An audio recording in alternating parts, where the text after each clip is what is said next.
Okay, so here we are again with just some old free response questions. I am again kind of focusing on the type that year in and year out tend to be on there. I put this on Skyward last week. I put it on there again probably today when you open this. The College Board, if you go to YouTube, has some actually pretty nice videos, and they were doing the exact same thing based upon a lot of people being home, everybody being home with the coronavirus issue. If you were to go to those YouTube sites, there's a lot of really good videos that have a lot better graphics than I do. They're a little long at the beginning because they play a lot of music, they enforce a lot of things, but when you actually get to the questions, it's just old AP questions or similar type that I think would be a good benefit if you've got some extra time on your hands and you just want to make sure that you're extra prepared when you go into those. So I got 4 of them here. As you can see, if you're able to print those out, we'll go through them, and hopefully this all makes sense and we're remembering all of this stuff. So this question from 2017 came back and everybody thought this was really hard. It was all over Twitter, kind of blew it up a little bit, just the baked potato problem. So as we read through, time t equals 0, boiled potato is taken from a pot on a stove and left to cool in the kitchen. The internal temperature of the potato is 91 degrees Celsius at the time of 0. And the internal temperature of potato is greater than 27 degrees Celsius at all times. The internal temperature of the potato at time t minutes can be modeled by the function h, and that's going to satisfy the differential equation dh dt. So all this is saying is whatever function h we're dealing with, we don't know that function yet. This is its derivative. So that's the derivative of h. H of t you're not given. We don't know what it is. And what we are told that h of t is measured in degrees Celsius. And then again, our initial condition is at the time of 0, our initial temperature is 0. So for A, pretty straightforward with A, write an equation for the line tangent to the graph of h at the time of 0. Even though we don't know h, we should still be able to do this. If you think about what this is asking us to do, equation of a line tangent at the time of 0, our function is h. So in order to do that, we would need a point. So in this case, our time is 0. And then we would want h of 0. Well, the h of 0 is right here. So we know at the time of 0, our point is going to be 91. The second thing that we would need is what is our slope at that particular time. Slope basically meaning our derivative value at 0. So think about if you were to take this equation, let your time be a 0. So with h primed of 0, just be careful here. This is your t value. So for us to figure out our derivative value, you need an h value. The h value at the time of 0 is 91.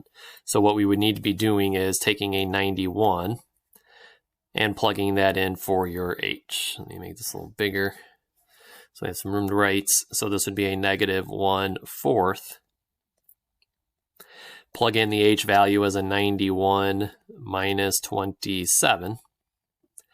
And when we evaluate this, you would get 64 times a negative 1/4, so that we would get our derivative value at that time to be a negative 16. We can then write our equation for our line tangent. So we would say y minus 91 is equal to the negative 16 times x minus a 0. We would probably take that. Y in terms of x is still our line tangent. It's just we're defining this in terms of a time because that's what we now have to plug in. So you would probably, just to be safe, want to define that as a t instead of a function in terms of x. We can then go ahead from here. I'm going to add the 91 over at the same time. For the time, I'm going to plug in the time that you were given with 3. The 91 would have been added over. And when we get that value, we would get a value of 43 degrees Celsius. Or whatever it was, Fahrenheit, Celsius. Okay, and then that would be our answer to, second part of the answer to part A. So write the equation, use your equation of your line tangent to make an approximation. B. Use the second derivative to determine whether your answer in part A is an underestimate or an overestimate of the internal temperature of the potato at the time of 3. So let me do this down here. So this is part B. So remember what our first derivative is, just copying this from the top of the paper. The negative 1/4 times h minus 27, the quantity h minus 27. So they're going to tell you to find the second derivative. So that kind of is self-explanatory. So as we take our second derivative here, negative 1/4 would come down. Notice how we're taking our derivative with respect to t here. Okay, that's the variable that we're actually taking it with respect to. So when we take the derivative of h, we would have to write that as a dh over dt. The next step, I'm going to go ahead and now substitute in what that is. If you remember, we would always do the substitution, negative 1/4. And then what dh dt is the original derivative. So I'm just going to recopy the original derivative. That's our second derivative, all right, in terms of time. From there, we're going to go ahead, evaluate this at the time of 3. So this would give us a 1/16. The 91 minus a 27, even if you don't simplify this, but that clearly is going to be a positive number. That was what, 64 divided by 16 is going to be a 4. That is positive. So what that tells us is h is concave up. It's actually always going to be concave up. If you remember back, they tell you that h is always greater than 27 for any time greater than or equal to 0. So it's pretty much always going to be concave up for any time greater than or equal to 0. So we know that the actual function, if we were able to define that, is greater than, is concave up, because the second derivative is positive. So recall what that means with respect to our tangent line. We're going to have a couple of these today. So if I have a tangent line to a graph that's always concave up, let's say we're over here at 3. Let me draw a better one than that. It's a little more, there, at 3. That's always a concave up graph. If we were to draw our line tangent in here, if our graph is concave up, outside of that one exact little point here, our graph is going to be lying underneath the curve. Therefore, the line approximation value would be less than the actual value. So how does this worded? Is it an underestimate or over an estimate of the internal temperature? It is an underestimate.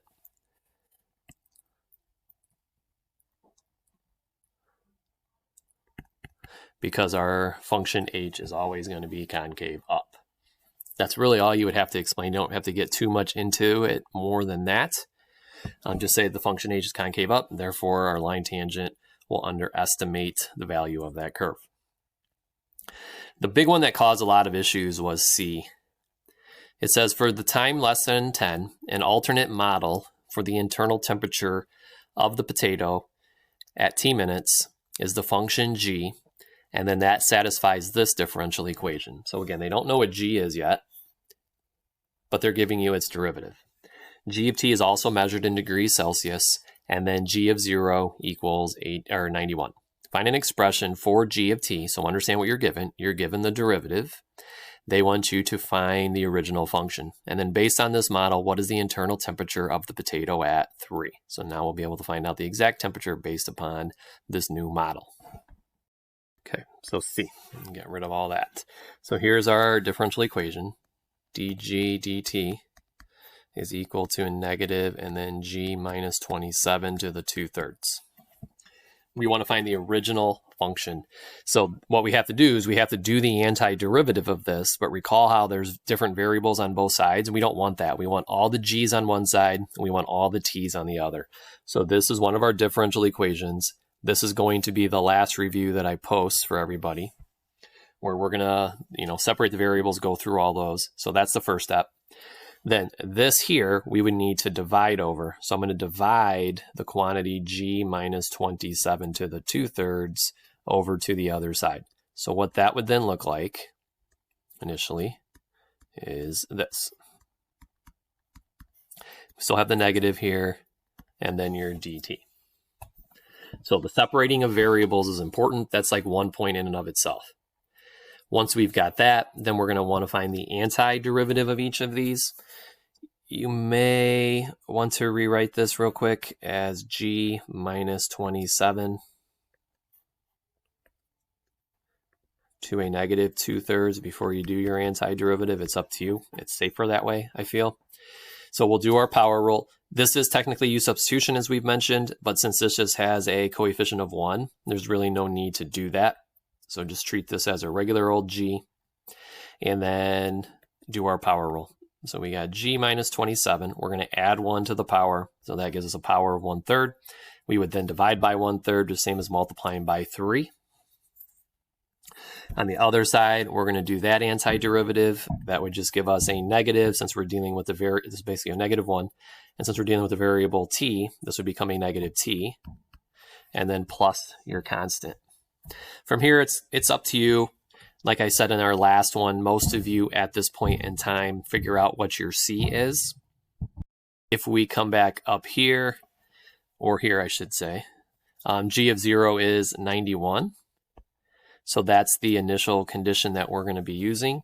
We're going to let g be 91. That's the initial temperature when our time was a 0. That will give us our c. Okay, so we go through that. This is 3. This is a cubed root of 64, so they do make this nice. Cube root of 64 is 4. You should get your c to be a 12. So then I'm going to rewrite this. 3 cubed root of g minus 27 is equal to a negative t plus 12. Since we're looking for g, we now need to solve for our variable here. So I'm going to divide the 3 over. So we get a negative 1/3 t plus a 4. We would then have to cube everything, cube both sides. So negative 1/3 t plus 4 cubed. Don't think you have to cube all that out as a longer expression. Just leave it that way. Differentiate here, that's our t. Add the 27 over. And then our function for g for any time is just, either way, the negative 1/3 t plus 4 cubed plus 27. We have that function g. The second thing that they wanted us to now do is figure out what is the temperature at the time of 3. So now we just basically plug in our 3 here. What is g of 3? Works out fairly nicely. If you let your time be a 3 right here, then this would become a negative 1. The 3's would cancel. Plus 4 cubed plus 27.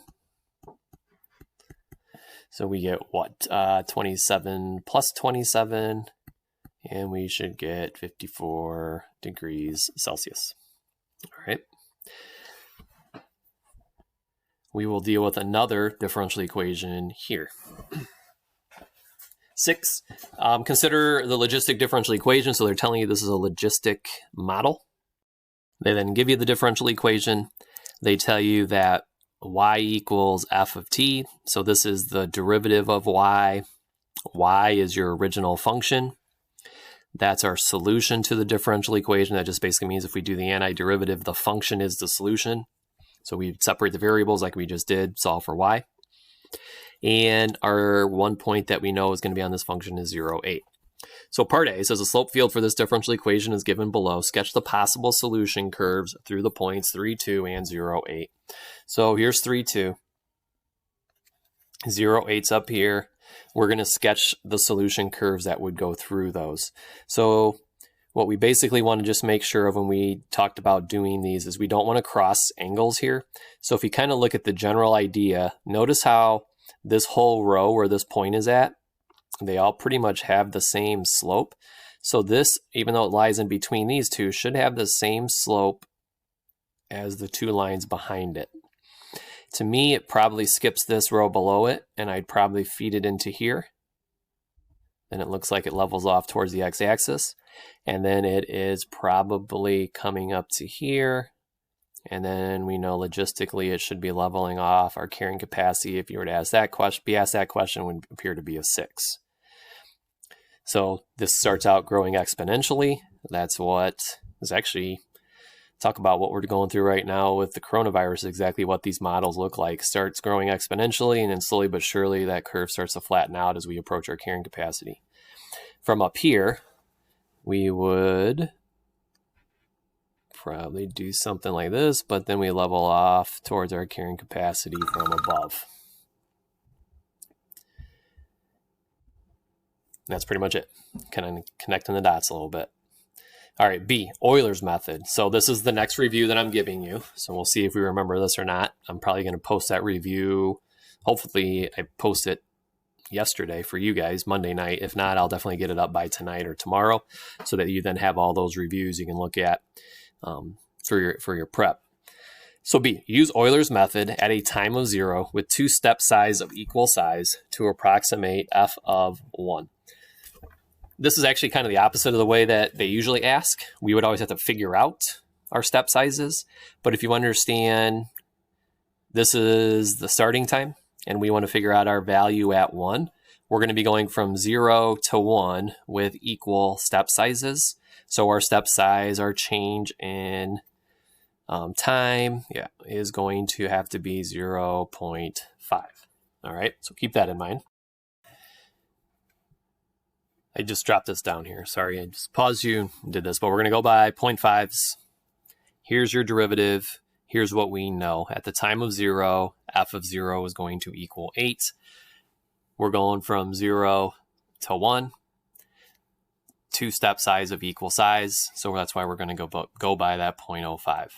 So the way we would write this is our first approximation, we would write this as y sub 1, is our initial y value.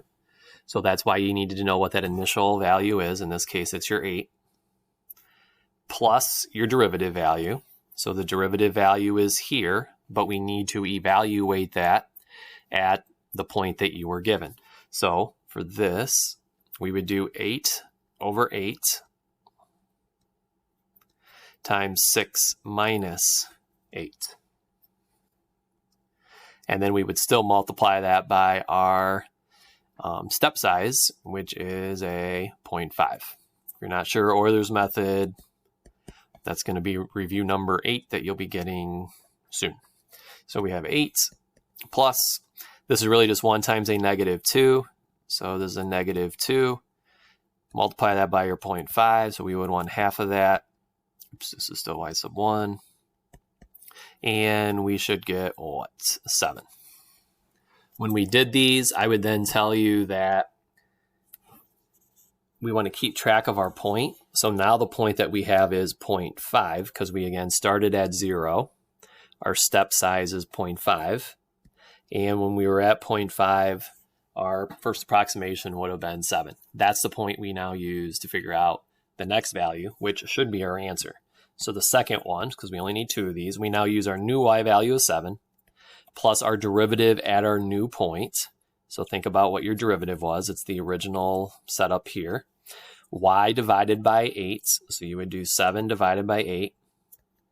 6 minus your y, which is your 7. And then our step size is again 0.5. Now, you'd have a calculator without a question on that day. So this you would just plug in.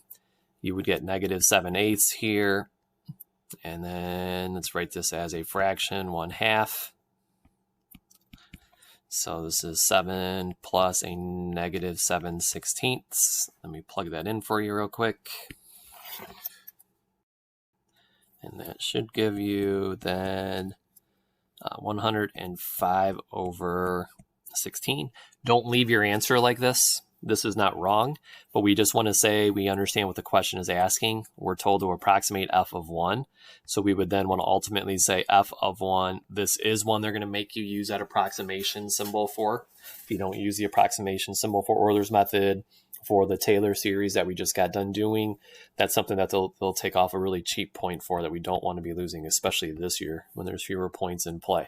So that's our approximation for f of 1. Okay, I'm going to erase all of that. At least I'm going to try to. So I'm going to pause you, erase it. So if you don't have that, pause me. But I'm going to now try to jump to C after I pause this and erase all of that. So on to C. So this is where they're pretty clever, like I've mentioned a few times. You have this random Euler's method slope field question, but then they out of nowhere come up with the second degree Taylor polynomial for f about t equals 0, and then now you're going to use that to approximate f of 1. So we use the we use Euler's method to approximate f of 1. Now you're going to use a second degree Taylor polynomial. You're going to use that to approximate f of 1. All right. So Taylor polynomial, again, it's sort of up to you how you're going to write. I would probably use the p sub 1 and the p sub 2's, but it's up to you. So we would say p sub 2 of t, right? Yeah. The variable we have in play here. So we would need what was the functional value that we started with. That's our 8. Let me pull this so we can see that. Same as it was before. Oops. So here's our initial functional value. So we'll start with our 8. Then what we would need is our first derivative value. Now, you have already done this. I erased it just so I have some room to write. If you go back to your letter B, we've already found our first derivative value. It was the -2. When we did Euler's method in step number 1, we had already found that it was a -2. So that's our first derivative value. Then you do t minus 0 to the first power. You don't need the minus 0, but I'm just showing, make sure we remember our little pattern. And then divided by 1 factorial. Then we would need our second derivative value. That will require a little bit of work. So dy dt was our first derivative. Just going to recopy this from the top. Y over 8 times 6 minus y.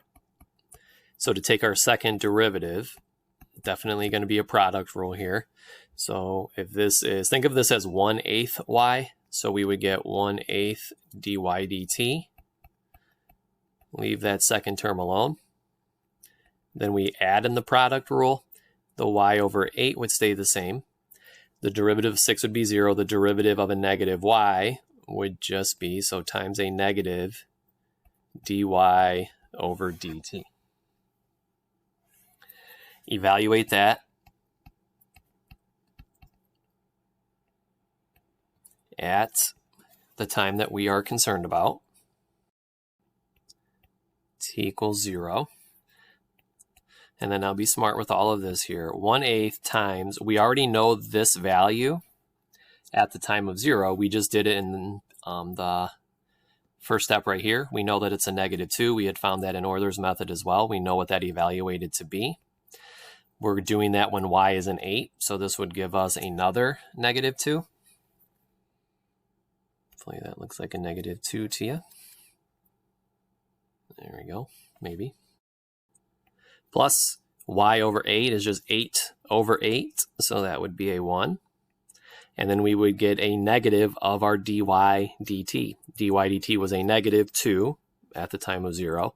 So if we want a -2, this ends up being a +2 here. So add all that together. And we should get what? +1/2 plus 2. For a second derivative value of 5/2.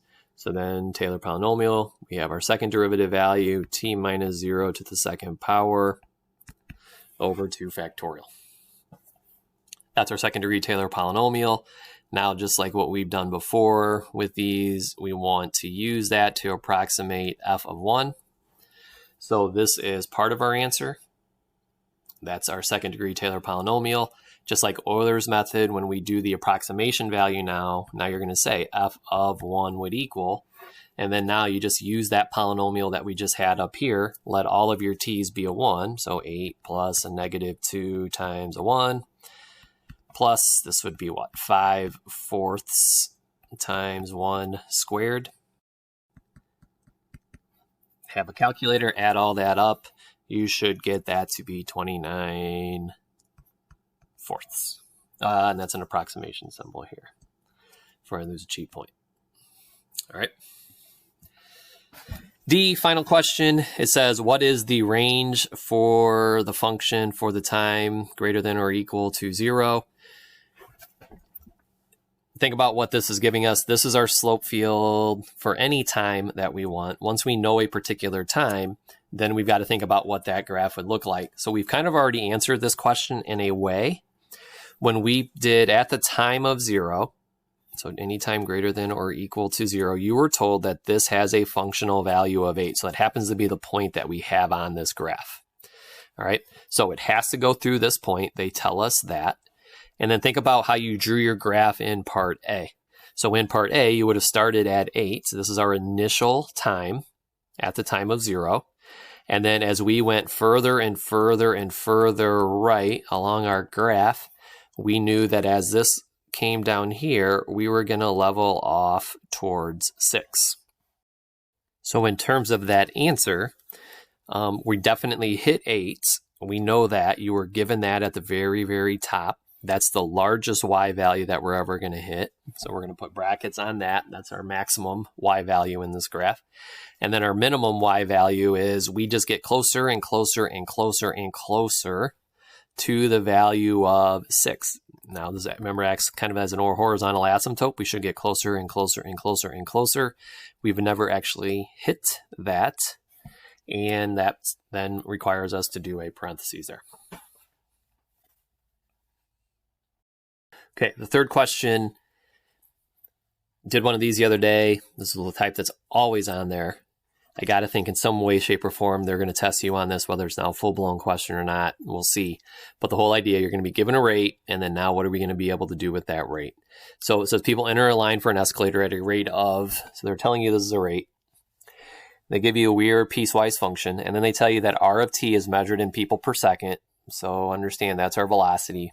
T is measured in seconds. As people get on the escalator, they exit the line at a constant rate of 0.7 people per second. So similar to our beach problems, the amusement park problems, we have an entering rate, we have an exiting rate or leaving rate. And then there are 20 people in the line at the time of 0. So then you're also given an initial amount.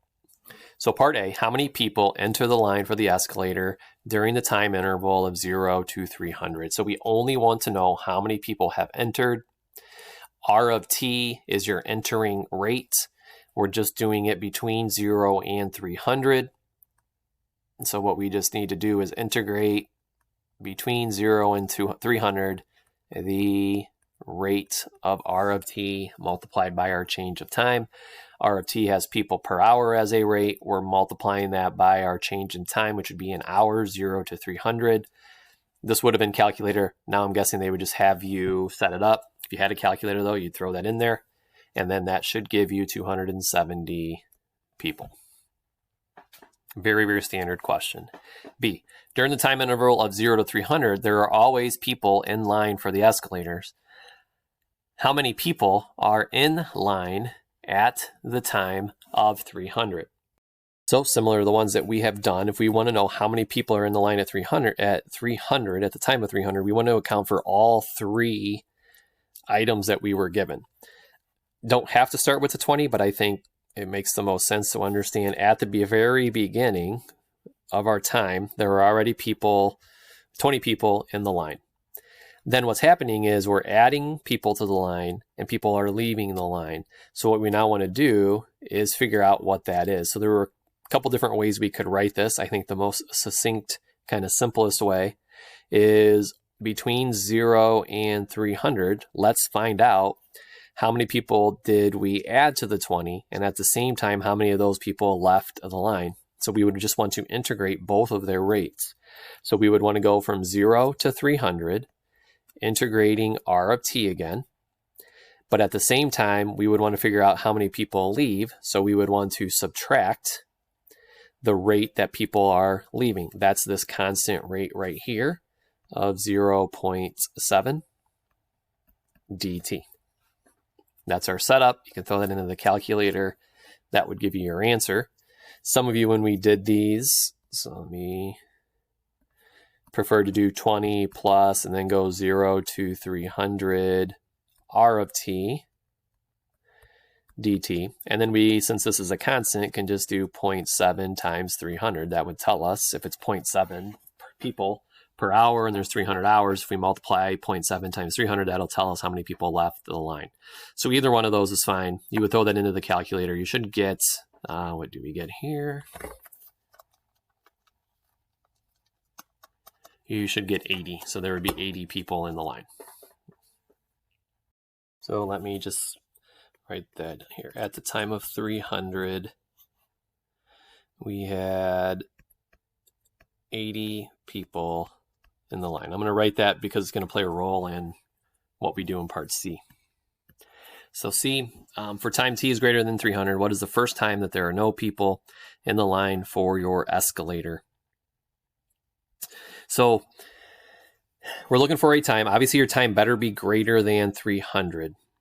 So it has to make sense in terms of 300. What we do know is there were 80 people in the line at 300. So that's what we just got from up here in part B. We also know that people are leaving the line at a rate of 0.7 persons per second. So if we wanted to figure out if this is how many people are now in the line, and then notice that R of t after 300, nobody is getting in the line after 300. So we don't have to worry about anybody coming to the line anymore. What's now simply happening is these 80 people are leaving the line. So we know that it takes 0.7 people per second. We have 80 people. So if we wanted to figure out how long does it take for that group to simply go away, we would divide that by the 0.07. All right, and then that should be 114.286 seconds for the line to be gone. All right, there are no more people in that line. But keep in mind now, this is how long it took after there were 80 people, and that occurred at the time of 300. So what we would still need to do, this is how long it took after 80, but we had already had 300 seconds elapse. So the first time that there would have been no people in the line would just be the sum of those two. So that would be the 414.286. All right. And then D, for what time between 0 and 300 is the number of people in the line a minimum to the nearest whole number. So that's important. Find the number of people in the line at that particular time. Again, this is just one of these classic questions. Probably just in these couple of days of doing these free response questions, it's happening 3 or 4 times. This is a candidates question. You have a close interval. It's starting to ask you for an absolute minimum, even if it was an absolute maximum, same idea. So these are the ones when it then says justify. The easiest, simplest way is to write first your candidates. It's a close interval, so we know 0 and 300 better be considered as possible answers, and there's probably at least one other point that we would need to consider as a candidate. We want to figure out when is the number of people in the line a minimum. So what I would probably do is, how can we write this? We'll go P for the people in the line at any time. That's how I'm going to write this equation. It's up here from part B. Here's the number of people in the line at any particular time. For the most part, this was specifically 300. So 20 plus, and then we would integrate from 0 to t. And then we would want to use a different variable for t now. So we used x when we did this, minus the 0.7, and then dx. Again, this is a t. This is the number of people in the line. We can use that equation to figure out the number of people in the line for any time that we want. What we want to do is minimize this. So we would take its derivative. The 20 would go away. Here's our fundamental theorem here where we're taking the derivative of the integral. That would cancel. The t would just get plugged in. So r of t minus 0.7. Set that equal. Figure out where that would be solved. So you would graph this. If we had our calculator, graph it. When you do that, you'll get a couple of more candidates. No, sorry. 33.013 and 166.575. We wouldn't round those if we had our calculators in our hand, but they wouldn't give you these ugly decimals if you should be able to do this without your calculator. Those are your new candidates. that we're going to put with our endpoints.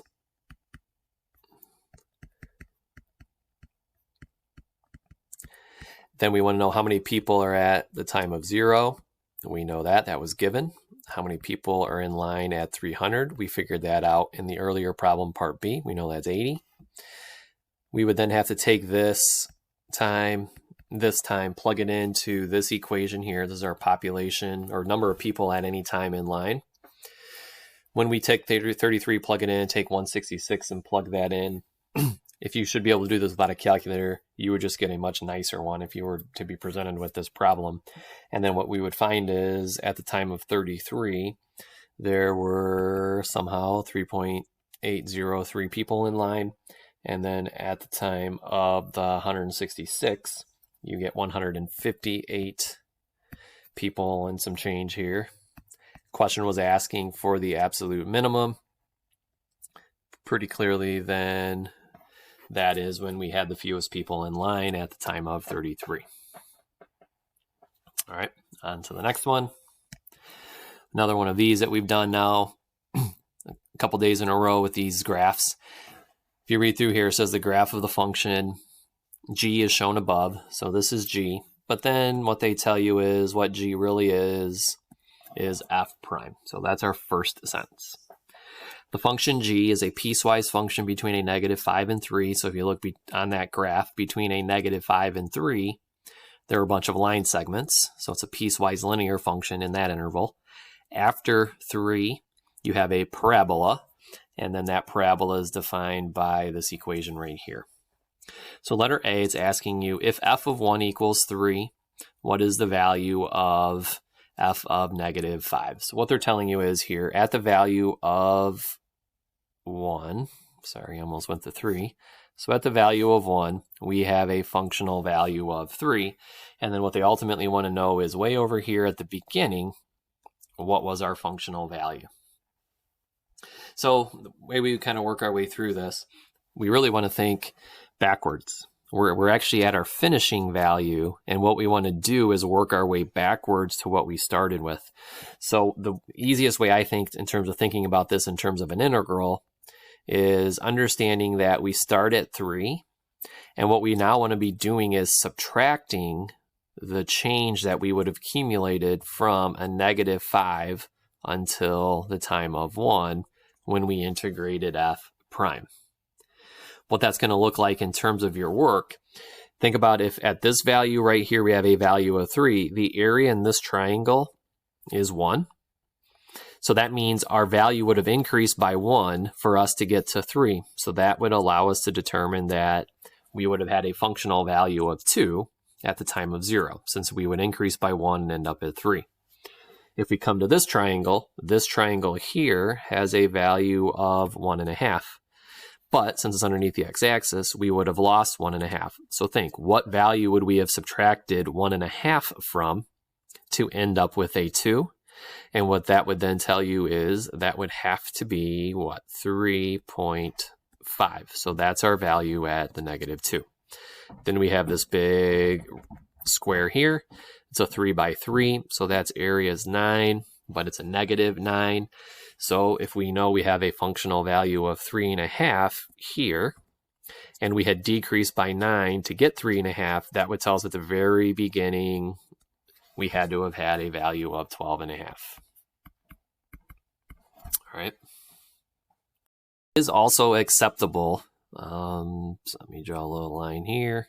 We could go ahead and do 5 plus, or 3 plus. So take the initial value, and we just want to add our accumulated change. But just understand you'd have to be going from 1 to a -5. Whatever that initial value is where the integral would begin from. And then we're going to be going to a -5, integrating underneath f prime, or g. You could use g there also. But remember how these are now similar. Since the bigger number is on the bottom and the smaller number is on top, if we wanted to go ahead and flip those to make it look, quote unquote normal, that would cause you to change this sign. And then you're right back at what we started with here on the first step. B, we're not going to go in the other direction like we normally would from 1 to 6. So here's how we typically would set these up. We would say, all right, at the x value of 1, I know my y value is 3. make this visible. At the x value of 6, what is my new y value? And what we'd say we'd have to figure out is, what's my change in x, or change in y here? So whatever my change in y is, I would add that to 3. So if my change in y was a 4, then this would have to be 7. If my change in y was 14, this would have to be 17. If somehow we went back, a negative value, so we decreased by 4, now my y value is a -1.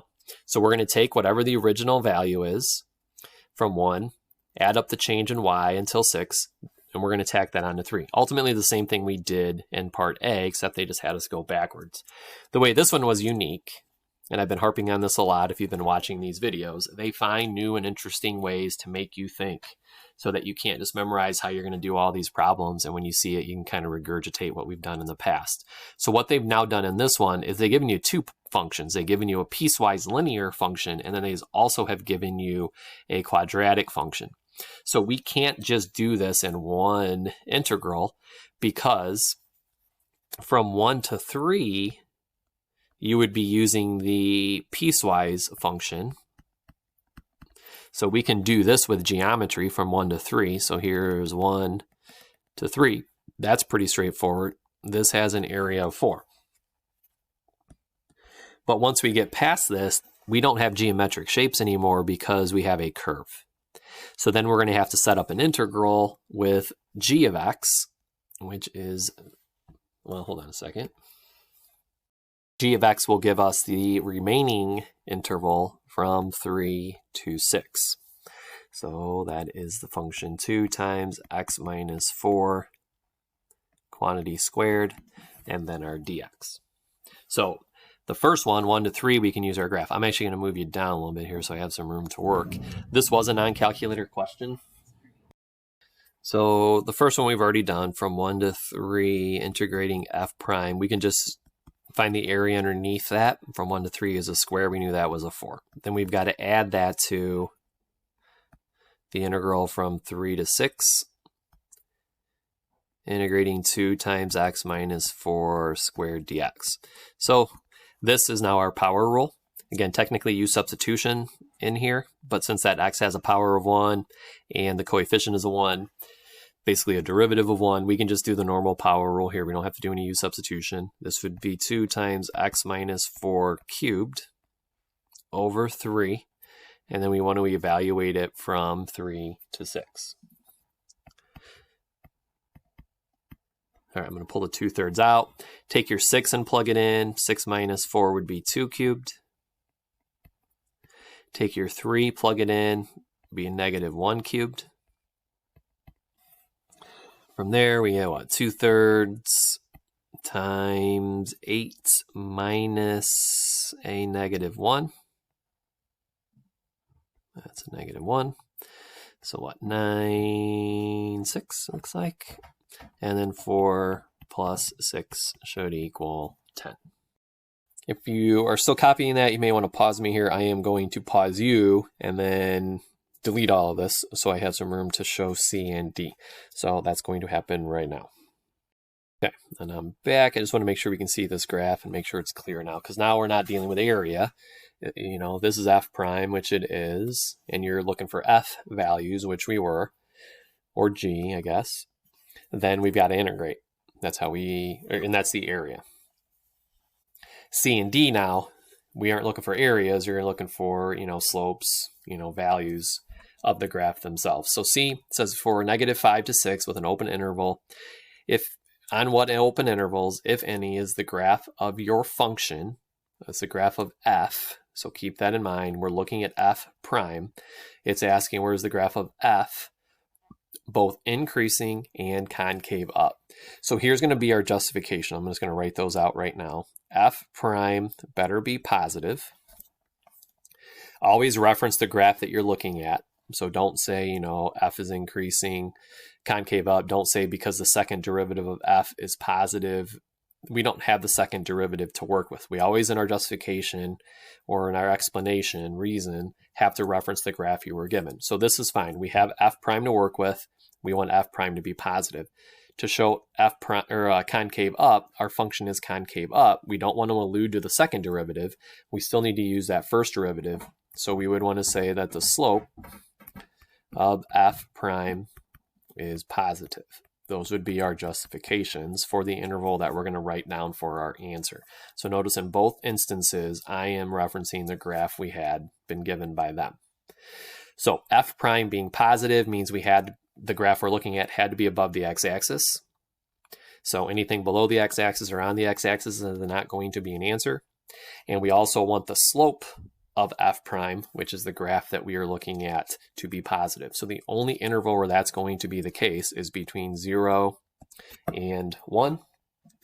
If you kind of look at your graph here, that's when it's going to be above the x-axis and at the same time possess a positive slope for f prime, and those should both be open.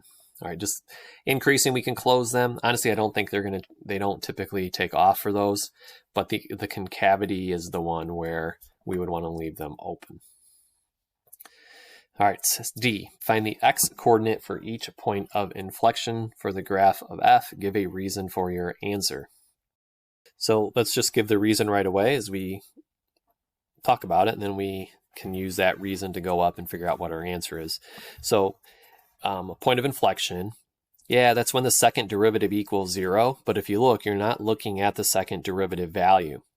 Okay, so we don't want to reference just that. Additionally, we don't just want to say, even if it was a second derivative, that our second derivative is simply equal to 0.